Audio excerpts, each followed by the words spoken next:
여러분, 혹시 내일 비 올 확률 10% 이런 말 들었을 때 아니 대체 그 10%라는 숫자는 어디서 나온 걸까 하고 궁금해 보신 적 없으세요?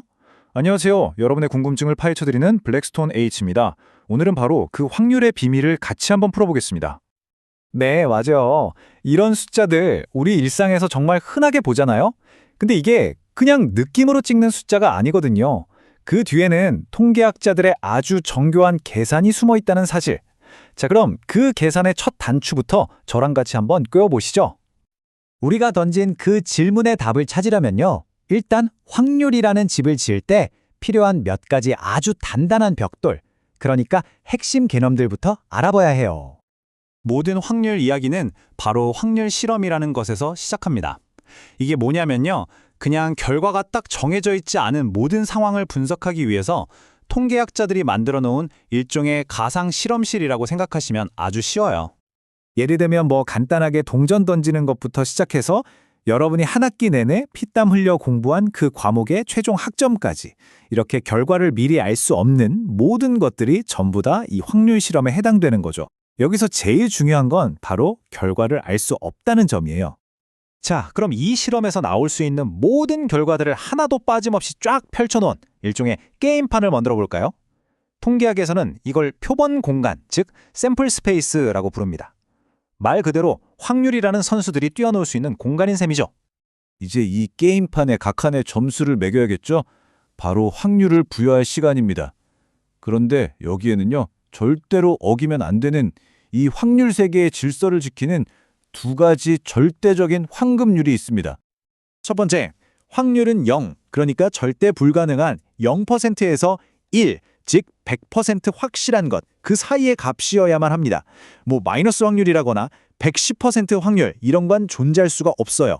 그리고 두 번째, 모든 가능한 결과들의 확률을 싹 다 더하면 당연히 100%, 즉 1이 되어야 합니다. 바로 이 간단한 두 가지 규칙 덕분에 확률의 세계가 논리적으로 돌아갈 수 있는 겁니다. 좋습니다. 이제 게임의 규칙을 알았으니 통계학자들이 실제로 확률을 계산할 때 쓰는 세 가지 마법 도구를 한번 살펴볼게요. 상황에 따라서 어떤 도구를 꺼내드는지 한번 보시죠. 첫 번째 도구는 바로 고전적 방법입니다. 이건 아주 이상적이고 공평한 상황, 그러니까 모든 결과가 나올 가능성이 완벽하게 똑같다고 생각될 때 사용돼요. 가장 대표적인 예가 바로 공정한 동전 던지기죠. 앞면과 뒷면, 가능성은 딱 두 가지고 어느 한쪽으로 기울어지지 않았다고 믿으니까 우리는 아주 논리적으로 앞면이 나올 확률은 2분의 1, 즉 50%라고 말할 수 있는 겁니다. 굉장히 직관적이죠? 그런데 현실 세계가 어디 동전 던지기처럼 항상 공평하기만 한가요? 아니죠. 모든 결과의 가능성이 제각각일 때는 어떻게 할까요? 바로 그때 우리는 서랍 속에 묵혀뒀던 과거의 경험, 즉 데이터를 꺼내듭니다. 이게 바로 상대빈도 방법입니다.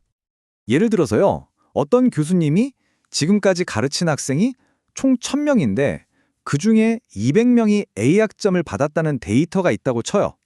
그럼 이 경험에 비추어 볼 때 새로 들어온 학생이 A를 받을 확률은 대략 20% 정도 되겠구나 하고 추정할 수 있는 거죠.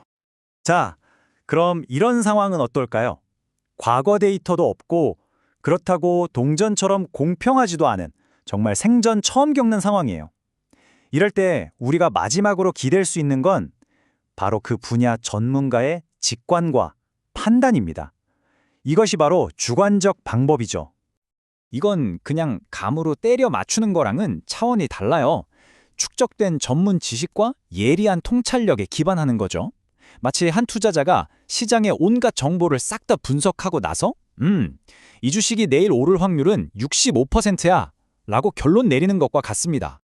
자, 그럼 세 가지 도구를 한눈에 정리해 볼까요? 모든 게 공평한 이상적인 세계에서는 고전적 방법을, 풍부한 경험, 즉 데이터가 쌓인 현실 세계에서는 상대빈도 방법을, 그리고 이 두 가지를 다 쓸 수 없을 때는 전문가의 통찰력에 기댄 주관적 방법을 사용한다. 이렇게 정리할 수 있겠습니다. 지금까지는 재료 하나하나의 특징을 살펴봤다면 이제 이 재료들을 잘 버무려서 아주 맛있는 요리, 즉 사건의 확률을 만들어내는 방법을 알아볼 시간입니다. 다시 아까 그 학점 이야기로 한번 돌아와 볼게요. 과거 수강생들의 데이터를 바탕으로 각 학점을 받을 확률이 지금 보시는 이 표와 같다고 한번 가정해 봅시다. 자, 여기서 D학점 이상을 받는 걸 통과, 패스라는 하나의 큰 사건으로 묶어볼게요. 그럼 이 통과라는 사건이 일어날 확률은 어떻게 구할까요? 아주 간단합니다.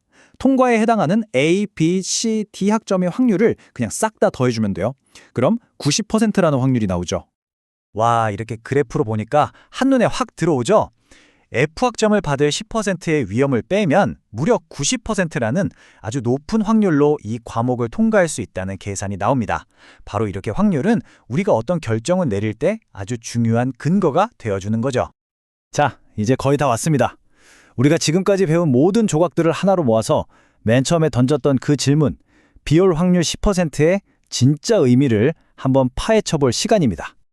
비올 확률 10%라는 이 말은요, 결코 기상캐스터의 감이 아닙니다. 이건 수십 년 동안 쌓아온 방대한 과거 기상 데이터, 즉 상대 빈도 방법을 기초로 하고요. 그 위에 슈퍼컴퓨터와 기상학자들의 정교한 분석, 즉 일종의 주관적 방법을 결합해서 내놓은 과학과 경험이 만들어낸 최선의 예측인 겁니다. 자, 그럼 오늘 배운 내용들 머릿속에 확실하게 한번 정리해 볼까요? 네, 오늘 우리는 이 불확실한 세상의 질서를 부여하는 세 가지 강력한 도구를 배웠습니다. 논리를 사용하는 고전적 방법, 데이터를 믿는 상대빈도 방법, 그리고 전문가의 통찰을 활용하는 주관적 방법. 바로 이 도구들 덕분에 우리는 막연한 불안감을 확률이라는 명확한 숫자로 바꿔서 생각할 수 있게 되는 거죠. 마지막으로 여러분께 질문 하나 던지면서 마무리하겠습니다. 한 스포츠 해설가가 뉴욕 양키스가 이번 월드 시리즈에서 우승할 확률은 25%입니다. 라고 말합니다. 과연 이 숫자는 논리일까요? 데이터일까요? 아니면 전문가의 주관일까요? 어쩌면 이 세 가지가 다 절묘하게 섞여 있을지도 모르겠네요. 여러분의 생각은 어떠신가요? 지금까지 블랙스톤 HS였습니다. 감사합니다.